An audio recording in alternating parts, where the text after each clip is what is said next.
Bienvenidos a Los Hijos del Bisturí, el podcast sobre cirugía, medicina y salud para gente que no es médica. Aquí disiparemos las dudas más frecuentes y contaremos historias de cirujanos y pacientes y cómo la cirugía ha cambiado sus vidas. Bienvenidos a un episodio más. Mi nombre es Jorge Romero, soy cirujano plástico, estético y reconstructivo, certificado, y como cada semana me encuentro aquí con mi amigo el doctor Benito Ramón, cirujano. ¿Cómo estás, Benito? ¿Qué tal, Jorge? Muy bien. Aquí llegamos corriendo. Fue toda una proeza poder cuadrar los tiempos para el episodio del día de hoy, pero ya estamos aquí presentes. Sí, y muy emocionados porque cuéntales por qué estamos emocionados hoy. El día de hoy trajimos a la mesa a un especialista que muchos han estado pidiendo en los comentarios y en los mensajes que nos mandan a través de las redes sociales. Y tenemos para todos ustedes al doctor Joel Morales Navarro, que es cirujano bariatra o cirujano de obesidad. ¿Y quién más que él para que nos explique, pues, de qué va todo esto, no? Joel, bienvenido.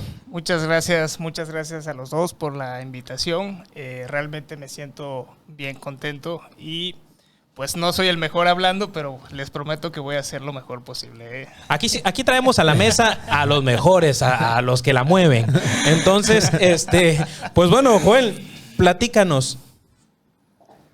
¿Cómo lo definimos? ¿O cómo es? ¿Es cirujano bariatra, médico bariatra, especialista en bariatría? ¿Cómo es? Bien. Oye, antes de contestarte esa pregunta, me gustaría hacerle una pregunta a los dos. Bueno, adelante. Rompiendo un poco el programa, ¿ustedes consideran la obesidad como una enfermedad o un tema de mal hábito? Yo creo que la obesidad es una enfermedad y es una enfermedad porque ya es un problema de salud pública en México y en todo el mundo. Sí desencadenado por malos hábitos de los pacientes, y creo que quién mejor que tú para explicarlo, pero creo que tiene un trasfondo muy amplio que no solamente es malos hábitos, sino implica cuestiones psicológicas, cuestiones de herencia, entre otras cosas, ¿no? Bien, efectivamente la obesidad justamente es una enfermedad crónica multifactorial que prácticamente tiene un excedente, un exceso de grasa, un acúmulo demasiado de grasa, ¿sale? Y esto pues genera repercusiones en el ámbito de salud, a nivel del sistema, por ejemplo, hepático, en el hígado, justamente en los pulmones, en la grasa visceral como tal, que esto pues finalmente va a generar un síndrome metabólico. Bien, respondiendo a tu pregunta, lo que tú me comentabas, que es un cirujano bariatra o si existe el término de bariatra, realmente el término correcto es un cirujano bariatra, ¿sale? Un cirujano bariatra tiene 4 años de formación de cirugía general y hace 1 año de alta especialidad en cirugía para la pérdida de peso o bariatría. Bien, existen pues médicos bariatras que son prácticamente un diplomado, son médicos generales, digo sin demeritar justamente el trabajo de cada quien, pero pues estos médicos bariatras tienen un diplomado aproximadamente de 3-6 meses y tratan la obesidad con algunos medicamentos. El cirujano bariatra como tal realiza procedimientos quirúrgicos donde existen modificaciones del tracto digestivo que tienen como finalidad la pérdida de peso, la mejora de calidad de vida y la remisión de algunas enfermedades metabólicas. Okay. Pues qué interesante, ¿no? Entonces, la cirugía bariátrica o la cirugía metabólica o la cirugía para pérdida de peso, ¿cómo la podemos definir? Bien, la cirugía bariátrica, como te he mencionado, son procedimientos en el tracto digestivo donde hay modificaciones que tienen como objetivo la pérdida de peso. Después de cierto tiempo se ha adoptado el término de cirugía metabólica, por eso es bariátrica y metabólica. Bariatra viene del griego baros, que significa peso, y pues latren, que significa tratamiento, o sea, es un tratamiento para el peso. Entonces, la cirugía bariátrica como tal fue enfocada a principios, cuando se inició todo el procedimiento, para la pérdida de peso como tal. Pero tenía consecuencias, tenía prácticamente también, más que nada que consecuencias, beneficios en los cuales se detectaron que justamente la bariatría también mejoraba ciertas enfermedades metabólicas como diabetes e hipertensión. Entonces, es por eso que hoy en día también se le conoce el término de cirugía bariátrica y metabólica, haciendo referencia a la remisión o a la mejora de algunas comorbilidades como la diabetes y la hipertensión. Eso te iba a preguntar. Entonces, quiere decir que es por primera vez aterrizado, yo creo, en una mesa al lenguaje coloquial. Es una cirugía que puede tratar e incluso curar la diabetes y la hipertensión. Así es. El término correcto es remisión. ¿Sale? Remite la diabetes y la hipertensión. A eso hace referencia la cirugía metabólica como tal. Pues que está muy interesante eso, ¿no? Oye, es algo que la mayoría de la gente no sabe. Sí, y hablando entonces de todos estos, de estas personas, ¿verdad? Estos pacientes que tienen o que padecen estas enfermedades, ya entrando un poquito más en el tema, ¿quién es candidato entonces a una cirugía bariátrica o metabólica? Bien, los candidatos para la cirugía bariátrica son aquellos pacientes que tienen obesidad grado 3. ¿Cómo sabemos si tienen obesidad grado 3? Pues a través del índice de masa corporal, que es una división entre el peso y la estatura. Entonces, aquellos pacientes que tienen IMC arriba de 40 son candidatos.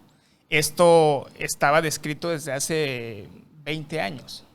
El año pasado hubo una modificación donde las actualizaciones dicen que el paciente que tiene obesidad grado 2, o sea, un IMC de 35. Para los que no saben del IMC, pues justamente es quienes tengan un exceso de peso arriba de 30 kilos más o menos, es lo que anda entre 30 y 50, la obesidad grado 2. Entonces, estos pacientes con o sin enfermedades como diabetes e hipertensión son candidatos para la cirugía bariátrica. Pacientes con obesidad grado 1 que justamente tienen diabetes e hipertensión, hoy en día también son candidatos para la cirugía bariátrica como tal. Antes eran nada más los pacientes con obesidad grado 2. Hoy en día es paciente con obesidad grado 1 para la intervención de estos procedimientos. Bien. Es muy importante que menciones esto porque personalmente en mi consulta recibo muchísimos pacientes que son o que vienen buscando un procedimiento de cirugía plástica queriendo remediar un tema subyacente que realmente es la obesidad. Entonces, a pesar de que los profesionistas de la nutrición quizá ya no se fijan tanto en el índice de masa corporal, sino en otras variables que pues ellos obtienen a través de sus instrumentos distintos de medición, para mí sí sigue siendo muy importante el índice de masa corporal. Y de hecho, yo a todos mis pacientes lo primero que hago es saber peso, talla, índice de masa corporal. Pues no te puedo hacer una abdominoplastía, no te puedo hacer una lipo. Lo he dicho hasta el cansancio. Son cirugías que no son para bajar de peso. Las cirugías que te pueden servir para bajar de peso te las puede hacer un bariatra, ¿no? Entonces me parece interesante que ya desde que tengan pacientes arriba de 30 de índice de masa corporal con comorbilidades, es decir, diabetes, hipertensión, ya puedan ser candidatos a cirugía bariátrica. Eso es en la obesidad grado 2, o sea, 30 kilos a 50 sin comorbilidades. Hoy en día es obesidad grado 1, que es prácticamente entre 15 y 30 kilos de exceso de peso que pueda tener un paciente con comorbilidades, o aquellos pacientes que justamente no pueden perder peso a pesar de dieta y ejercicio. Esos también son candidatos a un procedimiento bariátrico. Bien, ¿quiénes más? Aquellos que, pues bien saben ustedes que los mandan a hacer ejercicio, aquellos que los van a operar de una hernia, de una cirugía de rodilla y les dicen, ¿sabes qué? Hay que empezar justamente a bajar de peso, si no, no te puedo operar. ¿Cuántas veces no hemos escuchado eso? Realmente ese tipo de pacientes también son candidatos a los procedimientos bariátricos. No debe de ser considerada una última opción la cirugía bariátrica, debe de ser una de las primeras opciones hoy en día para tratar el tema de la obesidad. ¿Cómo mandas a bajar de peso a alguien que tiene un problema de una enfermedad que es multifactorial? ¿Sale? Entonces, ¿Qué necesita para bajar de peso? Lo más común es dieta y ejercicio. Pero si estamos hablando que es de un paciente que justamente lo van a operar de la rodilla, pues ¿cómo le agregamos el ejercicio? Sí, no, pues ¿Sabe? está difícil, ¿no? Entonces, yo he tenido pacientes, incluso grandes, arriba de 67 años, que pues ya lo han operado 2 veces de la rodilla y pues no tienen un adecuado resultado porque tienen 50 kilos de más. Entonces, si tú no controlas justamente la causa, que en este caso son causas por lo regular mecánicas, pacientes que van a ser operados de la columna, que van a ser operados de la rodilla, pues no vas a tener buenos resultados después de que le hagas una cirugía, ya sea de columna o de rodilla. Lo primero, tienes que hacer que el paciente baje de peso. Entonces, para estos pacientes también hay una oportunidad que es la cirugía bariátrica. Pues es interesante porque, como bien lo comentas, es una enfermedad multifactorial y que no solamente atiende el cirujano como tal, ¿no? O sea, lleva un protocolo y una preparación. Me gustaría que nos platiques cómo es el protocolo o cómo se prepara un paciente para una cirugía bariátrica. Ok, ya llegó contigo y te dice, doctor Joel, vine con usted porque a mí me dijeron que usted es el mero bueno para la cirugía bariátrica. ¿Cómo se canaliza, cómo se orienta al paciente o cuál es el recorrido que lleva el paciente hasta la cirugía? Bien, primero que nada, el paciente llega a consulta. Nosotros le llamamos consulta de valoración o de primera vez. En esta ocasión, al paciente lo que se le realiza es un historial clínico. Como cualquier paciente, se le hace una bioimpedancia, o mejor conocido como InBody, y posteriormente nosotros le solicitamos una serie de estudios. ¿Qué estudios le pedimos al paciente? Pues literal, análisis de sangre, ver que su hígado funcione bien, su riñón, el páncreas esté en adecuada función, para que pues la cirugía cada día sea más segura. O sea, claro. No le voy a hacer pues un bypass a alguien con falla hepática porque en vez de ayudarlo lo puedo perjudicar, ¿sale? O con hipertensión portal. Bien. Entonces, una vez valorando todo esto, el paciente vuelve a regresar con nosotros. Algo que también le solicitamos en nuestra consulta, pues es justamente una tele de tórax, estudios del corazón, con la finalidad de disminuir los riesgos en el procedimiento, ¿sale? El 40% del éxito de la cirugía radica justamente en detectar algún problema antes de la cirugía. Claro, la preparación del paciente, ¿no? Así es. Entonces, primero que nada, son los estudios. ¿Qué otros estudios le pedimos? Le pedimos endoscopía a los pacientes. ¿Qué buscamos? Buscamos, pues, más que nada ver si el paciente tenga o no tiene reflujo gastroesofágico. ¿Por qué? Porque hay cirugías que hay cirugías que quitan el reflujo y hay cirugías que promueven el reflujo. Entonces, esto es un parteaguas para decidir qué procedimiento quirúrgico realizar. Bien, ¿qué más buscamos ver en los análisis de sangre? Justamente buscamos ver si el paciente tiene resistencia a la insulina, si tiene diabetes, si tiene alguna enfermedad, problemas de tiroides, más que nada, si tiene algún déficit de alguna vitamina. La más común es el déficit de vitamina D en los pacientes con obesidad. Entonces, siempre que nosotros pedimos análisis de sangre es para detectar todos estos problemas y corregirlos antes de la cirugía, ¿sale? Es así como se debería hacer un procedimiento. ¿Por qué? Pues no puedo meter a un paciente con hemoglobina de 9 si tiene déficit de hierro en un paciente con obesidad. ¿Por qué? Porque pues bien saben ustedes que la hemoglobina pues es un precursor de un transportador de oxígeno. Entonces puede haber alguna alteración, puede haber pues algún mal resultado por las anastomosis o algún tipo de lo que se le vaya a hacer al paciente. Okay. Sé que tienes un equipo amplio de trabajo. Platícanos, aparte de la valoración por el cirujano, ¿qué otras valoraciones les pides a tus pacientes? Bien, una vez de que nosotros tenemos pues todo el gabinete de estudios, decidimos qué procedimiento realizarle al paciente. ¿Qué tomamos en cuenta? La historia clínica, tomamos en cuenta la endoscopía, los análisis de sangre y los kilos que tienen de más. Entonces, es momento de pasar con psicología, con nutrición, con el cardiólogo y, muy importante, la valoración preanestésica. Todos los pacientes que se someten a cirugía, sobre todo de este tipo, pues no es una urgencia, entonces necesitamos prepararlos bien antes del procedimiento. ¿Sale? Esa es una clave súper importante para garantizar, o más que nada para disminuir los riesgos en el procedimiento, para que cada vez la cirugía sea más segura. Y en este caso, doctor Joel, a los pacientes que ya hicieron su protocolo, que ya los estudiaste, que tú ya más o menos los viste, me imagino que tú en tu cabeza ya sabes de qué o cómo va a ser la cirugía, cuál procedimiento vas a elegir.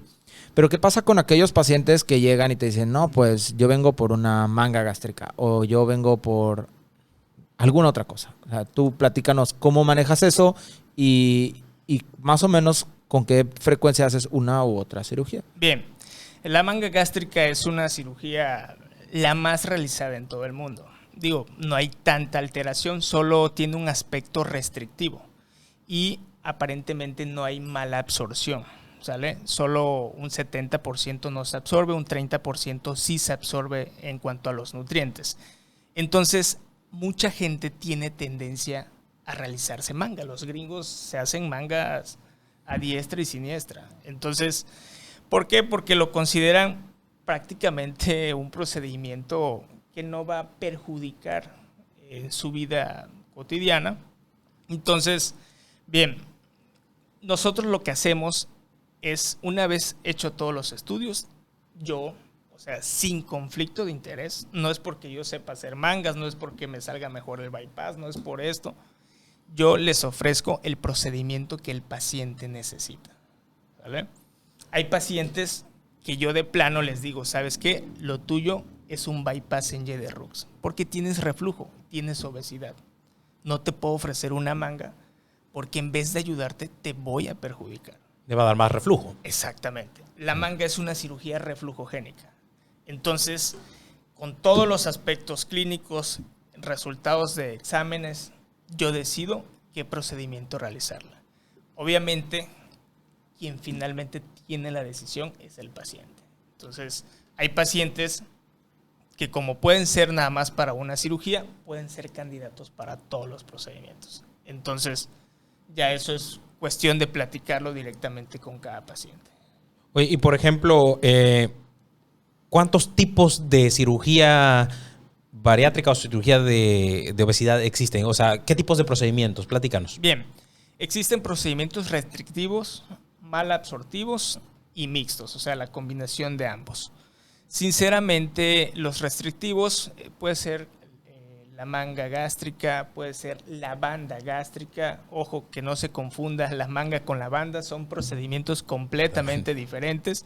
Es más, la banda ya está en desuso completamente. Si algún cirujano te ofrece banda, pues no es por ahí. No es ahí, ¿verdad? Entonces, no es ahí. Entonces, huye. Sinceramente, bien, la manga gástrica, el bypass gástrico son los procedimientos pues que ya llevan más tiempo, que tienen estudios de más de 10 años, entonces son los que más se considera en la cirugía bariátrica.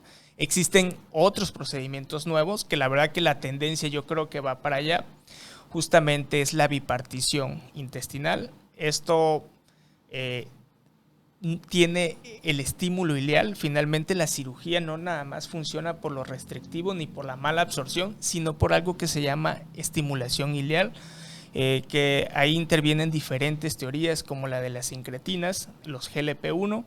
Entonces esto hace que la pérdida de peso sea sostenido. ¿Qué es lo que buscamos hoy en día? Pues que no se afecte que no se afecte la absorción de los nutrientes como tal. Entonces que se siga estimulando el ilion. Entonces este tipo de cirugía como la bipartición, hay estímulo ileal y no hay una mala absorción. Entonces, yo creo que para allá va el rumbo de la cirugía bariátrica hoy en día. A grandes rasgos, las cirugías que mencionaste ahorita, así en muy poquitas palabras, ¿en qué consisten cada una? La manga gástrica, como te mencioné, es una cirugía restrictiva donde quitamos el 80% del estómago. ¿sale? En ese 80% se produce una hormona que se llama grelina. La grelina es la hormona que genera pues esa ansiedad, ese apetito de estar comiendo a cada rato. Si tú no tienes grelina, pues obviamente si antes comía 11 veces, ahorita vas a comer 2, 3 veces. Cada que comas, pues te vas a llenar con 150 a 300 mililitros. En eso consiste la manga gástrica. Bien, ¿qué más? En la manga gástrica, al tener un tubo de alta presión, el alimento pasa inmediatamente. Entonces se estimula algo que se llama pues, el ilion como tal. Se estimulan las incretinas. Las incretinas son unas hormonas que se encargan como de degradar el alimento para absorberlo, pero empiezan a reproducirse cada vez más, por así decirlo, y justamente tienen efectos secundarios. Los efectos secundarios de las incretinas es en el riñón. Los pacientes que son hipertensos realmente lo que genera pues es una vasoconstricción, ¿no? Los pacientes hipertensos.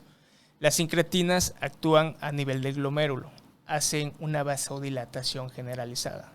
Entonces, literalmente los pacientes que son hipertensos dejan de ser hipertensos. O sea, no es que dejen de ser hipertensos, se les remite la hipertensión, o sea que van a dejar de tomar sus medicamentos para la presión arterial.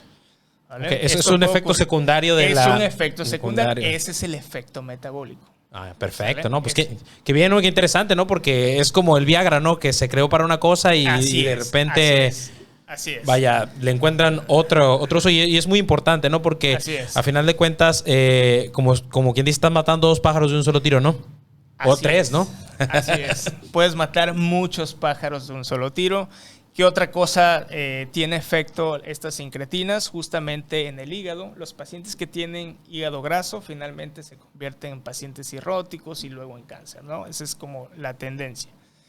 Mucha gente me dice, doctor, ¿por qué le dio cirrosis si ni siquiera tomaba alcohol? Pues sabemos que la cirrosis no nada más viene del alcohol, también viene de lo que es las grasas. Entonces, tú cuando te operas, realmente existen igual un receptor farsenoide que prácticamente hace que el hígado se limpie por completo, se le quite toda esa grasa y genere pues beneficios en pro de la salud, ¿vale? Y hablando del bypass gástrico, ¿qué es el bypass gástrico? Porque todo el mundo cree saber qué es un bypass gástrico, pero realmente mucha gente no tiene ni idea de lo que es un bypass gástrico. Bien, el bypass gástrico tiene 2 componentes, uno restrictivo y uno mal absortivo. Prácticamente lo que hacemos nosotros es hacer un estómago pequeño, a eso le llamamos pouch gástrico. No sacamos ninguna parte o el resto del estómago, todo se queda ahí, no le pasa nada, no se pudre, no se infecta, no les pasa absolutamente nada. Luego contamos el intestino delgado y excluimos la primera porción del intestino, ¿vale? Eso lo unimos con el nuevo estomaguito que acabamos de fabricar y a eso le llamamos gastroyeyuno anastomosis. Después, la parte que viene de la parte que se excluye se conecta hasta abajo. Hace una conexión 1 que se llama, se me fue el nombre, la Y, una yeyuno y yeyuno. Yeyuno. Entonces, justamente, ¿qué va a pasar? El paciente come en poca cantidad y ya no pasa por lo que es el duodeno donde se absorben las grasas y los carbohidratos. Entonces, o sea, lo puenteas, vaya. Exactamente. Hay un paso directo, por así decirlo, a la parte distal del intestino. O sea, es como cuando vas llegando a Villahermosa y te subes al Nuevo Libramiento. Así es. Ya no tienes que no sabes dónde vas a acabar, pero, sí. pero al final te vas a ahorrar un montón de tráfico. Te vas a ahorrar. Ok, muy bien. Oye, entonces, los beneficios de la cirugía bariátrica en sí, ¿cuáles son? Bien, uno de los más importantes, bueno, ya te hablé de la hipertensión, ya te hablé del hígado graso, es justamente el tema de la diabetes. Los pacientes que tienen problemas de diabetes, pues prácticamente se ven beneficiados con esto. ¿Qué es lo que pasa realmente? Bien, nosotros tenemos un órgano que se llama páncreas, que tiene unas células que producen insulina. Cuando tú comes, pues los picos de glucosa se elevan. La insulina, la chamba que tiene es bajar esos niveles de glucosa, ¿vale? Entonces, si tú comes un gansito, si tú comes un chocorrol, pues los picos de glucosa se van a elevar. Entonces el páncreas tiene que chambear más para producir más insulina. Entonces, cuando hay este efecto de que el páncreas está trabajando a marchas forzadas, nosotros lo conocemos como resistencia a la insulina. ¿Cómo nos damos cuenta que un paciente tiene esto? Justamente le pone oscura la piel, algo que se llama acantosis nígrica. Le negrea. Le negrea, exactamente. La piel, las axilas, las ingles. Entonces, esto es una antesala de ser diabético. Una vez de que el páncreas se cansa de producir insulina, pues disminuye los niveles de insulina y los niveles de glucosa se mantienen elevados. Esto se conoce como diabetes mellitus tipo 2. Por eso el diabético toma prácticamente metformina, glibenclamida para justamente alcanzar los niveles de insulinas deseados. Bien, ¿qué es lo que pasa cuando tú te operas de una cirugía bariátrica? Ya sea manga, bypass o bypass gástrico o una anastomosis, pues prácticamente las incretinas tienen receptores en el páncreas. Hacen que las células que se encargan de producir insulina pues se remodelen, se regeneren, tarden en morir, algo que nosotros le llamamos apoptosis.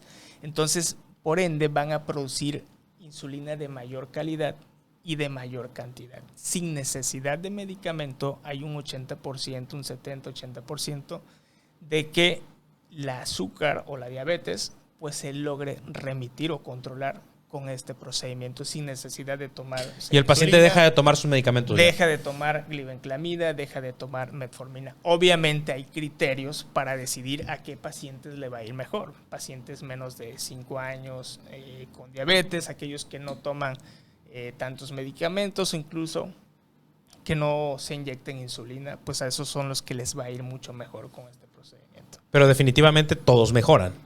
Todos mejoran. Hay remisión parcial y remisión total. Parcial se refiere a que si tú tomas glibenclamida, metformina, etcétera, de medicamentos, pues hoy en día con la pura metformina se te va a controlar. Entonces, y hay pacientes que sin necesidad de tomar nada, pues se les va a controlar la glucosa. Qué interesante, ¿no? Bastante bueno. Cuando un paciente se opera de una cirugía bariátrica, la que sea que tú le hagas, así como en general, como en promedio, ¿cuánto peso o qué porcentaje de su peso puede esperar perder?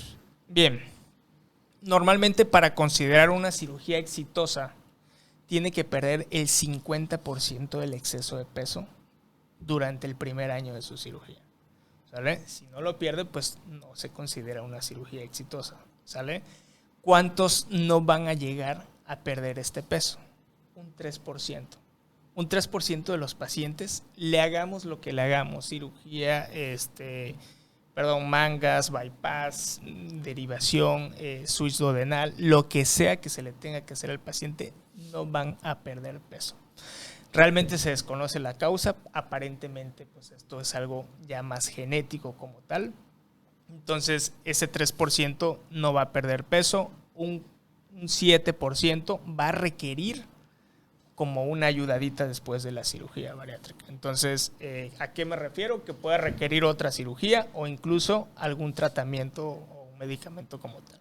Ok, perfecto. Oye, por ejemplo, está bien, yo decidí ya hacerme la cirugía, pero he visto pacientes que, por ejemplo, se hacen la cirugía y no pierden peso. O pierden peso al inicio y después vuelven a subir de peso. ¿Qué pasa? ¿El estómago crece de nuevo? ¿O por qué se da esta ganancia de peso de nuevo? Bien, uno de los problemas que nosotros hemos detectado pues es prácticamente que el paciente deja de acudir a consulta. O sea, el paciente se pierde. Prácticamente no regresa ni el 50% de los pacientes que se operan. ¿Sale? Esto es un problema completamente serio.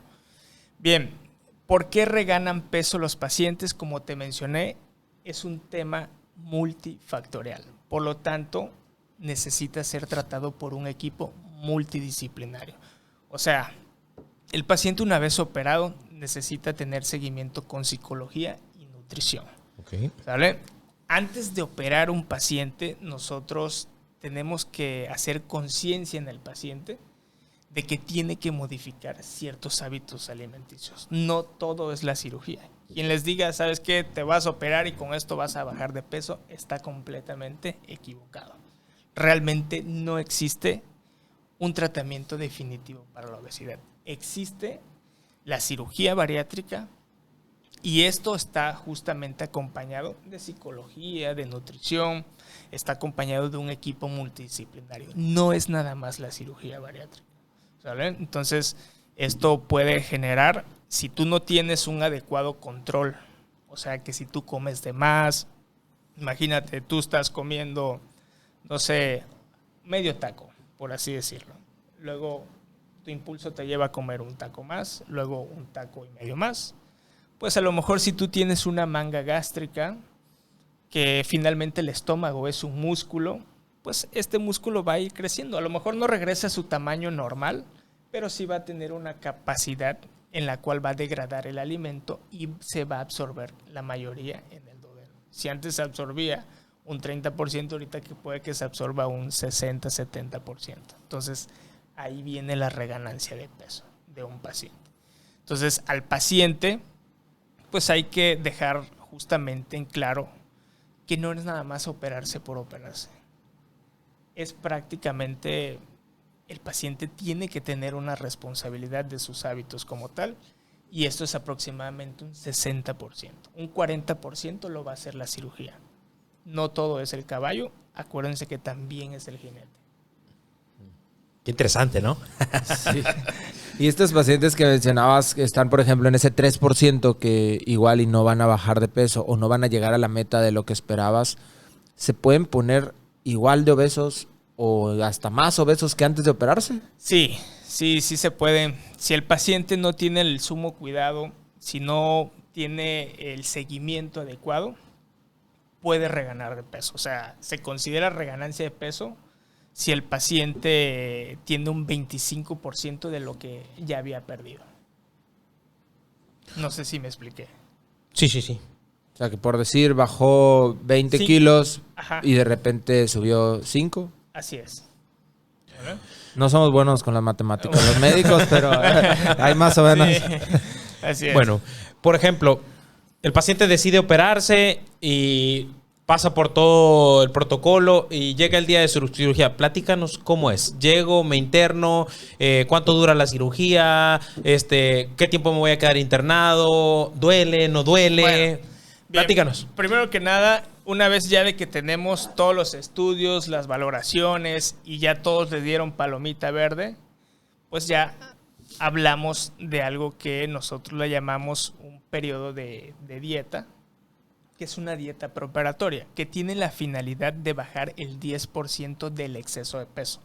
Supongamos que si el paciente tiene un exceso de peso, no el peso total, el exceso de peso de 50 kilos, pues prácticamente tiene que bajar 5 kilos. ¿Para qué? Justamente para disminuir el tamaño del hígado, mejorar la grasa visceral. Entonces, prácticamente el paciente está preparado técnicamente. Para nosotros como cirujano es más fácil, más fluido, hay sistematización adecuada de los pasos, el hígado pues no nos estorba tanto, entonces esto va a hacer que la cirugía sea fluida y tenga como consecuencia mayor seguridad. Entonces, ¿qué tiempo tarda en prepararse el paciente? El necesario. Pero en promedio es justamente 2 a 3 semanas en lo que tarda en prepararse. Obviamente cada paciente es diferente, no es como un estándar, como muchos me dicen, es que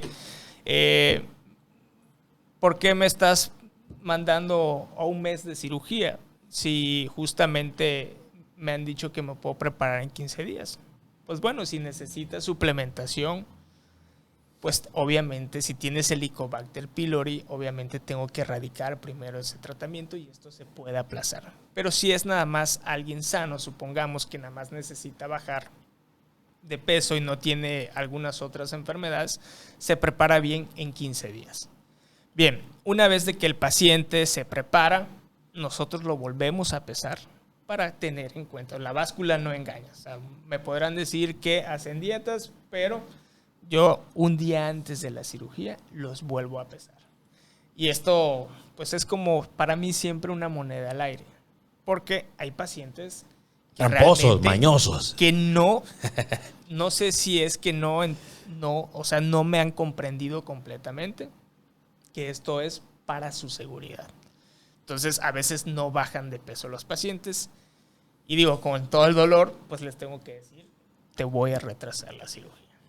Sí, ¿verdad? claro, ¿verdad? Porque el paciente puede... Es como el diabético que se va a hacer el estudio y 2 días antes deja de comer azúcar y tortilla y pan. Entonces, pues sale controlado, pero le haces una hemoglobina glucosilada y sale altísima, ¿no? O sea, vaya. Entonces, ok, muy bien. Sí. El paciente llegó al día previo a la pelea, el boxeador, y no dio el pesaje. Ok, no dio el pesaje. Lo ideal es suspender al paciente. O sea, volverlo a mandar con psicología, volverlo a mandar con nutrición. Yo no me puedo enganchar en operar a este paciente porque ¿qué va a pasar? Los riesgos se los voy a incrementar. ¿Sale? Entonces, lo ideal es posponer la cirugía, no suspenderla, es simplemente aplazarlo un poco. Bien, si sí da el pesaje, como tú dices, justamente nosotros lo que vamos a hacer pues es darle la orden de internamiento. Antes de cada cirugía le explicamos pues las dudas como las que ustedes me han preguntado ahorita. A qué hora debe de llegar el paciente, el tiempo de ayuno más o menos de 8 horas, pues tiene que ir bien descansado. Por lo regular siempre operamos temprano, ¿vale?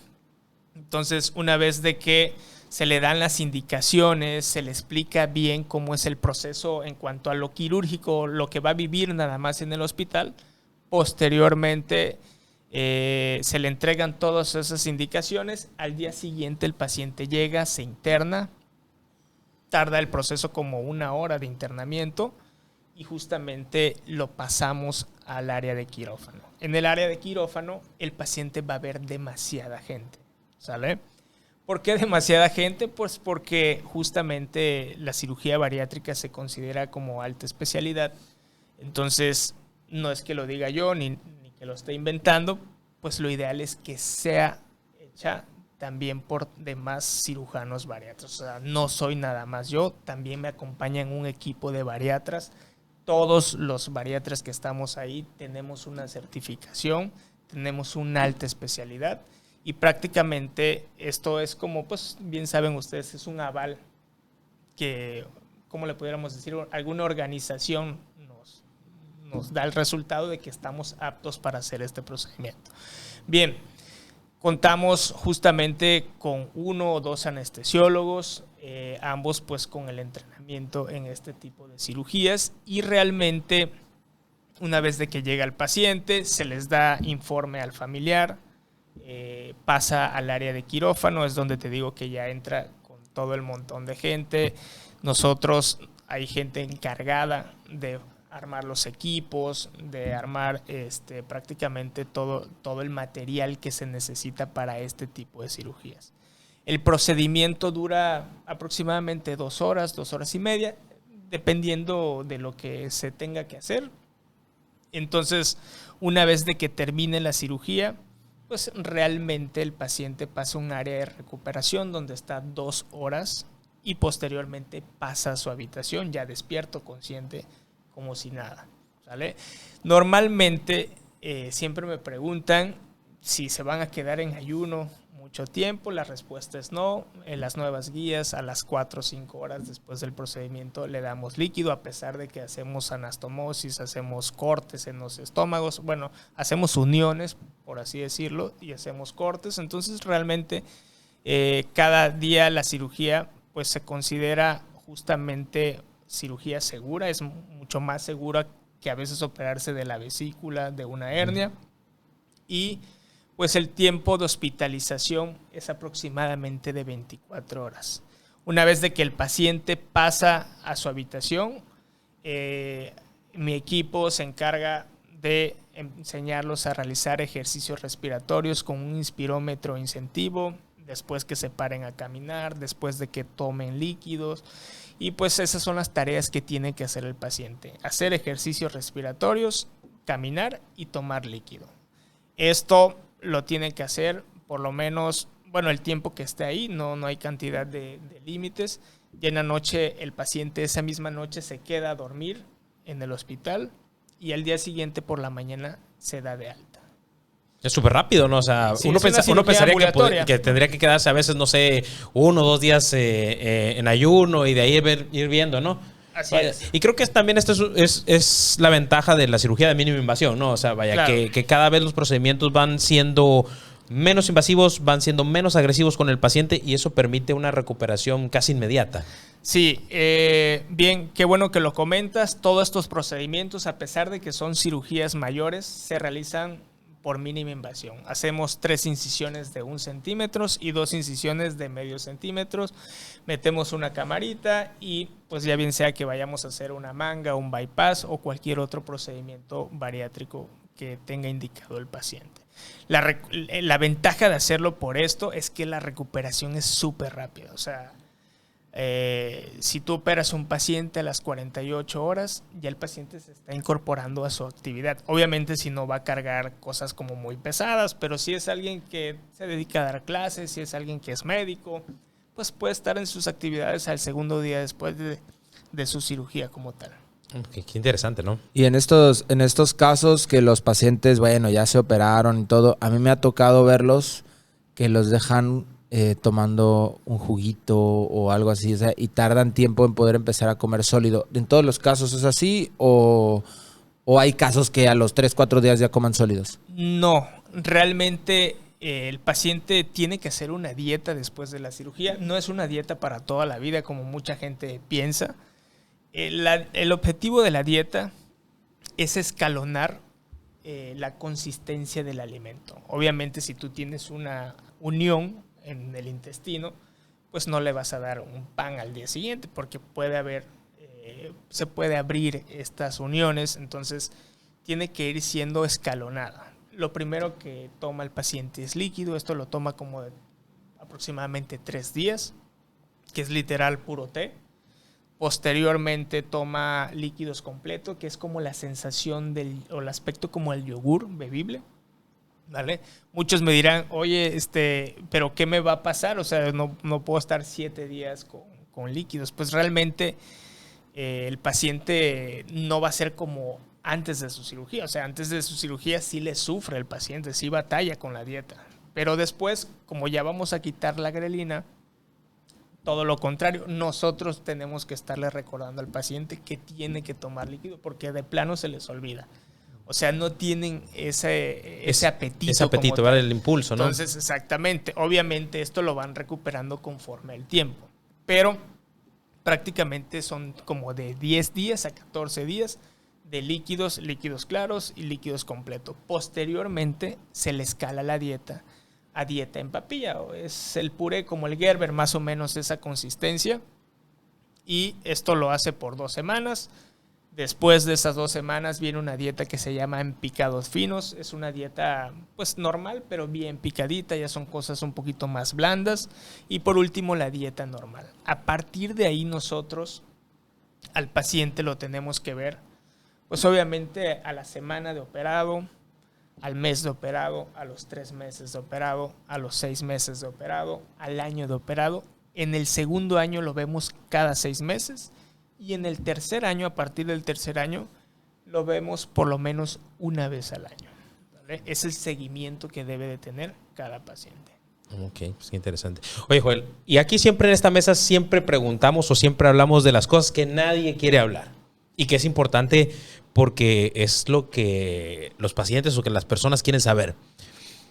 Todas las cirugías o todos los procedimientos tienen riesgos y tienen complicaciones. Claro. Yo sé que tú eres un cirujano top y que probablemente no tengas complicaciones o tus complicaciones sean muy pocas, ¿verdad? Platícanos, ¿cuáles son las complicaciones inmediatas, a mediano o largo plazo que puede tener un paciente que se opera de cirugía bariátrica? Bien, como todo procedimiento médico, hasta una inyección tiene sus riesgos. Es una realidad.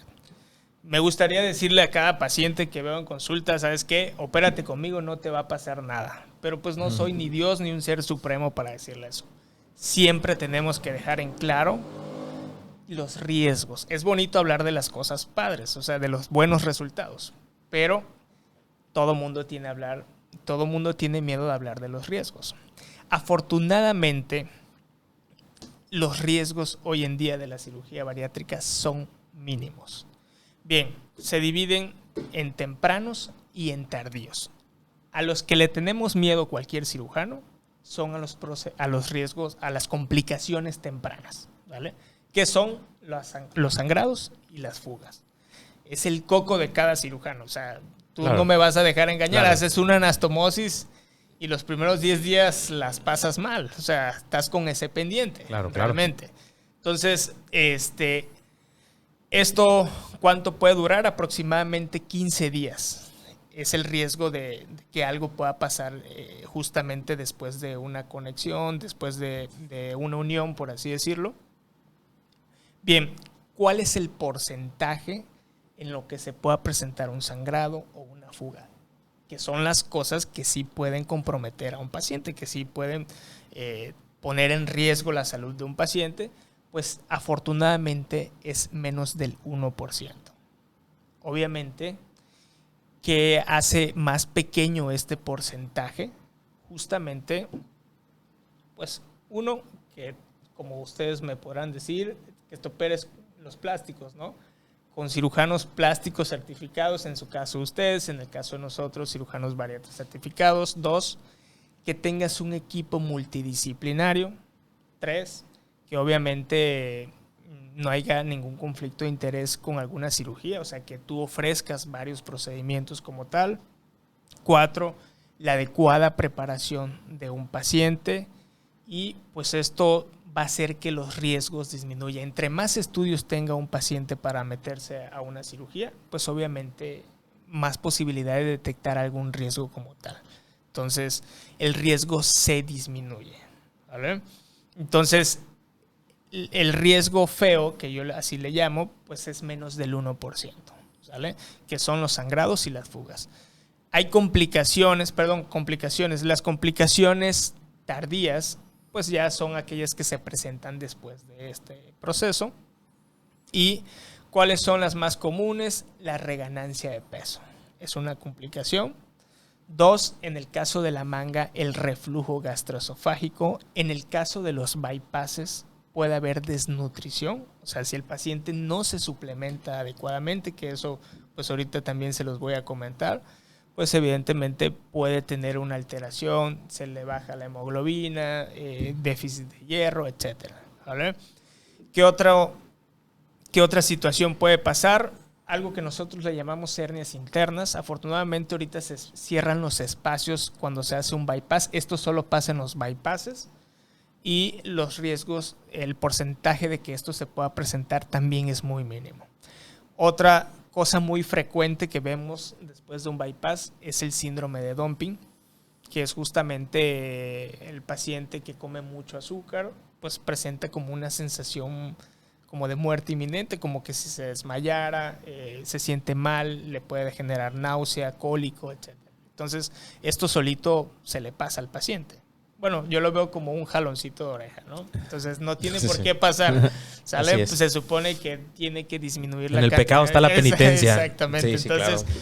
Realmente estas complicaciones, pues tienen que tener, todas las complicaciones afortunadamente tienen una solución. Las que más pudieran poner en riesgo a un paciente, que son las tempranas, se tienen que detectar temprano. O sea, actuar rápido. Por eso el paciente, cada que nosotros operamos, lo estamos viendo cada 4 o 5 horas después de la cirugía, y lo estamos viendo continuamente hasta que se aleje este riesgo como tal, que son aproximadamente como 15 días. Perfecto. Joel, y estos procedimientos que ya comentaste que tienen que involucrar a un equipo multidisciplinario, que son procedimientos que pues llevan una recuperación relativamente rápida gracias a que son de mínima invasión, ¿se pueden realizar en cualquier tipo de recinto hospitalario, digámoslo así, o sea, en cualquier tipo de clínica, o los pueden realizar solamente en un hospital? O sea, ¿qué tiene que tener el lugar donde tú operes para que el paciente se pueda someter ahí de manera segura a una cirugía?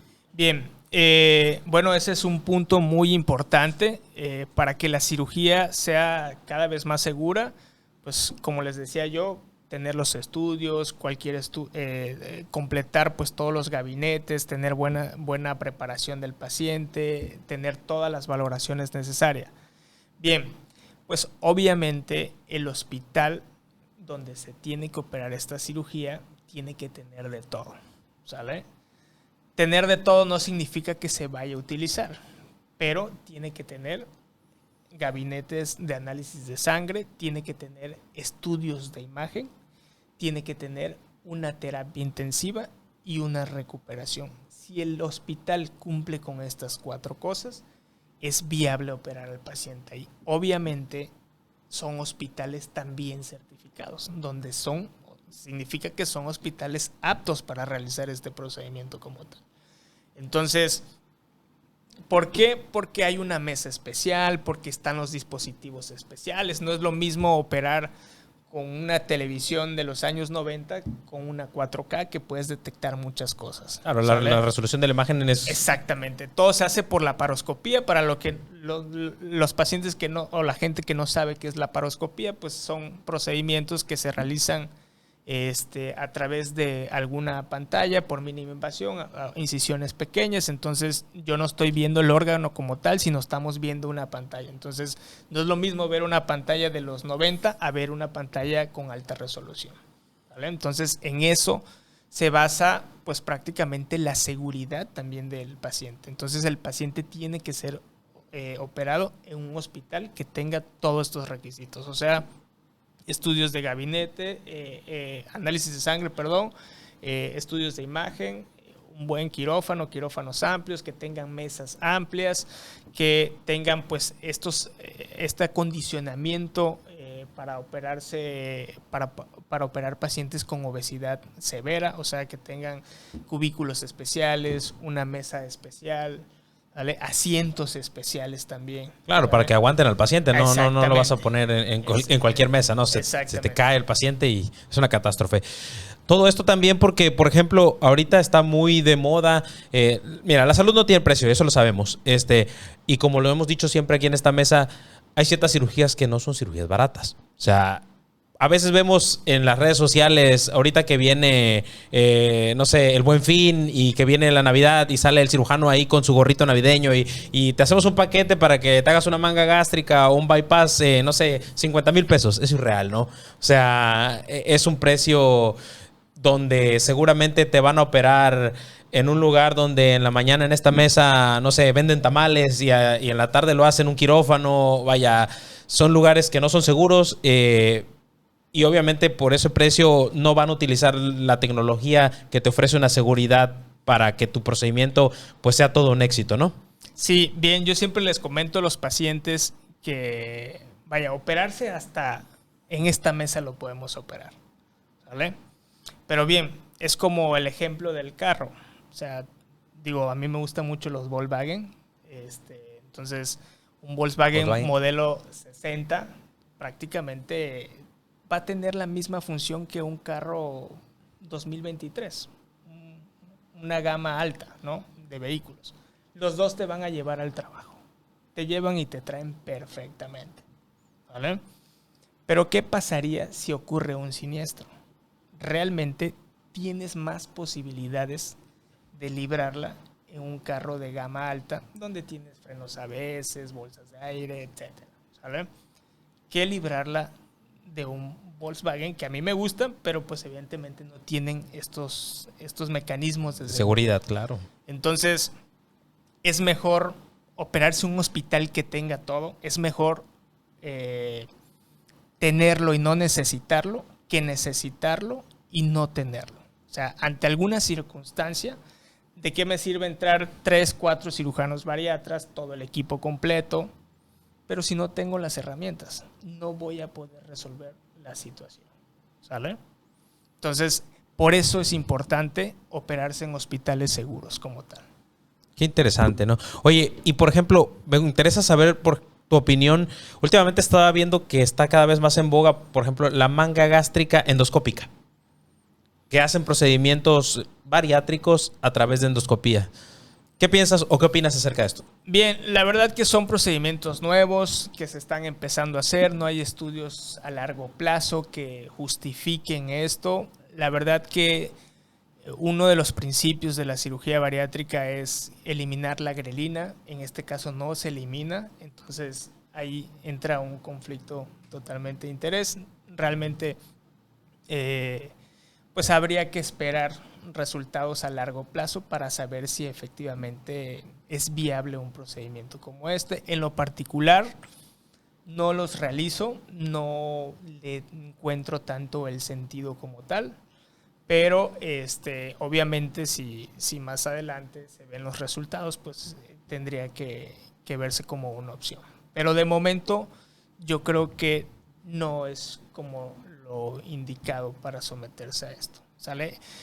Una de las cosas que tiene que tener la cirugía, tiene que tener unas cualidades. Una, que sea una cirugía que ya se haya hecho miles de veces, ¿sale? Que se haya hecho por un largo tiempo, ¿vale? Que tenga justamente, que sea revertible el procedimiento o que se pueda convertir. Esas son 4 características que debe de tener un procedimiento.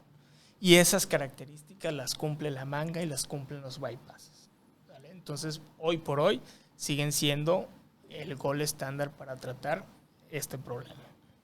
Perfecto, muy bien. George. Pues la verdad es que creo que en este tema hay muchísimas cosas que te podemos preguntar. En mi caso es un tema que me apasiona mucho porque va muy de la mano con lo que yo hago. A mí me toca ver pacientes como los que tú operas, pero por lo general yo sí espero un tiempo antes de poderlo someter a una cirugía. Y ahí va la siguiente pregunta que te quiero hacer. ¿En qué punto de tu manejo tú puedes recomendar, sin que me preguntes a mí, por ejemplo, en qué punto de tu manejo tú podrías decir al paciente, ok, me parece que a partir de este punto ya puedes ir a cirugía plástica a que te hagan alguna reconstrucción de las secuelas en mayor o menor grado que puedas tener en cuestión de contorno corporal? Bien, justamente nosotros nos basamos de nuevo en el IMC, que no es una medida como muy confiable, por así decirlo, pero sí es muy útil, es una herramienta demasiado útil. Bien, si está por arriba de 30, pues prácticamente lo tiene que ver el cirujano bariatra. Si está por debajo de eso, pues evidentemente lo pudiera ver lo que es el plástico. ¿Eso responde tu pregunta? Sí, bueno, en realidad lo que yo tengo... Lo que Jorge quiere preguntar es, Ajá. ¿en qué etapa le vas a quitar el pellejo al paciente que se le colgó? Ah, perdón. Sí, por ahí va. Es que yo tengo una manera de pensar, bueno, y tenemos pero nosotros unos estándares, pero me he topado con que algunos colegas no precisamente lo respetan. Y ahí es donde quiero comentar tu opinión, o sea, saber tu opinión. Bien, mira, lo ideal es que el paciente, después de un año de la cirugía bariátrica, sea sometido a cualquier procedimiento estético. Un año tiene que esperar, porque un año se ven los resultados si baja de peso o no baja de peso. ¿Sale? Claro, en el caso de nosotros, exactamente como acabas de decir, yo normalmente espero un año a año y medio después de que se operaron, y yo le agrego una situación, que es que el paciente haya dejado, o por lo menos se haya estabilizado en la pérdida de peso, porque si el paciente sigue bajando, pues para mí no está estable. Entonces tengo que esperar a que se estabilice para yo poder tratar una secuela, porque si no la secuela va a seguir empeorando. Claro. Entonces, pero sí, en un año es donde mayormente pierde la cantidad de peso los pacientes, entonces sí se considera apto para una cirugía después del año. y fíjate que he visto muchos colegas que, pues, a veces llega el paciente contigo, y bueno, contigo como cirujano plástico, digo, y te dicen, no, pues ya me hice el bypass, tiene 6 meses que me lo hice, me siento súper bien, he bajado 25 kilos, ya me quiero quitar el pellejo que me cuelga. Entonces ahí es donde digo, espérate tantito, regresa con tu cirujano bariatra, o sea, termina tu protocolo, ve cómo te va, y ya luego vienes conmigo, ¿no? Hay que esperar, definitivamente hay que esperar. Oye, yo tengo una pregunta me han estado llegando pacientes a la consulta. Últimamente en este año he visto como 5 pacientes posoperados de cirugía bariátrica o de cirugía para pérdida de peso que tienen o hacen piedras en la vesícula. Sí, es muy común. Es bastante común. Más del 30-40% de los pacientes que se someten a cirugía bariátrica corren este porcentaje. Pregunta, ¿las piedras las tenían antes de la cirugía o es una consecuencia de la cirugía?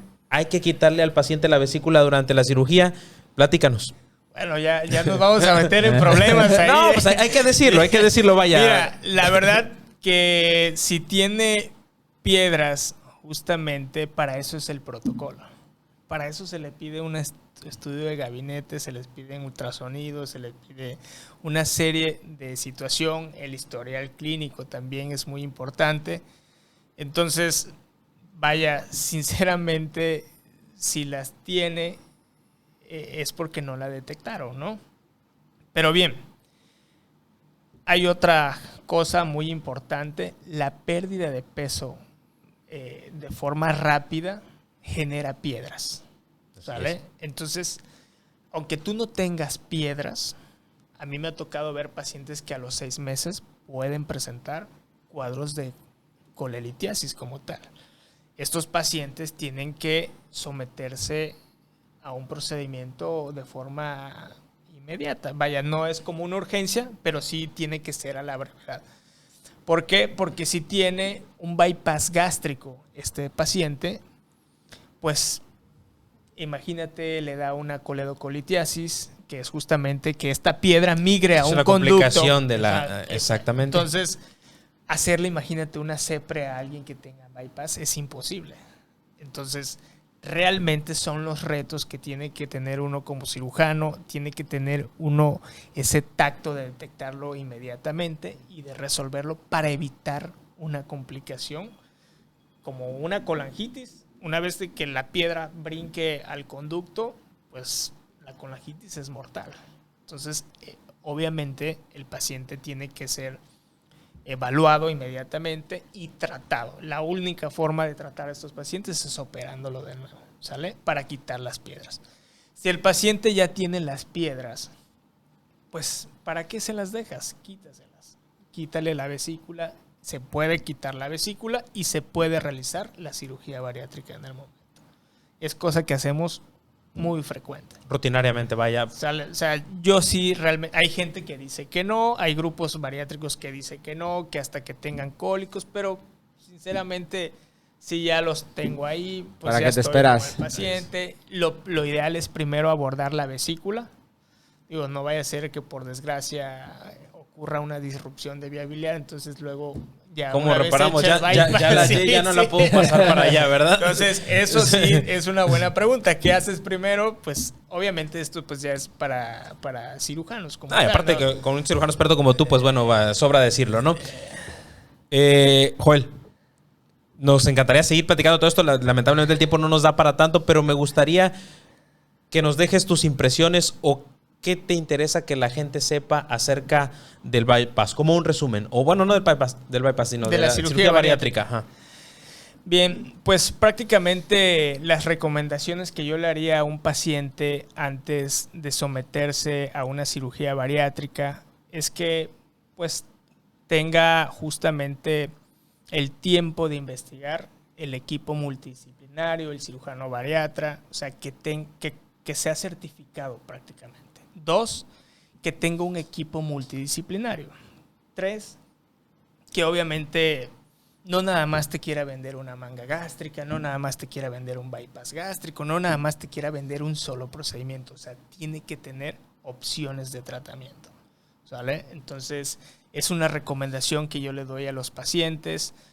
4, obviamente operarse en un hospital certificado que tenga todas las condiciones para realizar este tipo de cirugías. Y por último, pues yo sí le tengo miedo a los precios bajos, a los paquetes, a las cosas así. Entonces, cuidado con eso. Realmente, acuérdense que lo principal es su salud, es lo que debe de ver cada paciente. Desafortunadamente en la medicina a veces se paga con dinero o se paga con riesgo, con cualquiera de las dos cosas. Entonces no es lo ideal que pague un paciente con riesgo. Claro, si van a hacer la inversión, pues que la hagan bien, ¿no? Exactamente, ¿sale? Perfecto. Joel, en este podcast nos gusta mucho hablar sobre cómo las cirugías han cambiado las vidas de los pacientes. Creo que tu práctica está llena a diario de historias de este tipo y no tanto te voy a pedir que nos las cuentes porque estoy seguro que además es súper obvio que el paciente pues hay un antes y hay un después de la cirugía. Por lo menos en el 97% de los casos vamos a tener historias de éxito.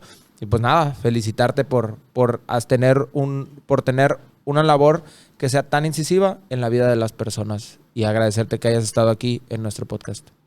Muchas gracias. Gracias por la invitación, gracias a todo el equipo. La verdad que es un tema bastante amplio donde se puede justamente hablar de muchas cosas relacionadas a la obesidad, pero pues por cuestiones de tiempo se tiene que cortar. Entonces, muchas gracias de nuevo a todos. Joel, ¿dónde te puede encontrar la gente de redes sociales? Bien, estoy como Dr. Joel Morales Bariatría en Instagram, Clínica de Obesidad en Facebook, Dr. Joel Morales. Estamos ubicados en el Hospital Ángeles Villahermosa, consultorio 850. Justamente ahí atendemos pues de lunes a sábado, cualquier horario, ya sea de mañana y de tarde o de noche. ¿Vale? Perfecto, bien, bien. No olviden dejarnos todas sus preguntas en nuestro canal de YouTube, en nuestras redes y platicarnos de cualquier tema o recordarnos cualquier tema del cual quieran que platiquemos. Benito, muy buenas noches. Buenas noches. Muy buenas noches. Hasta luego. Hasta la próxima. Bien.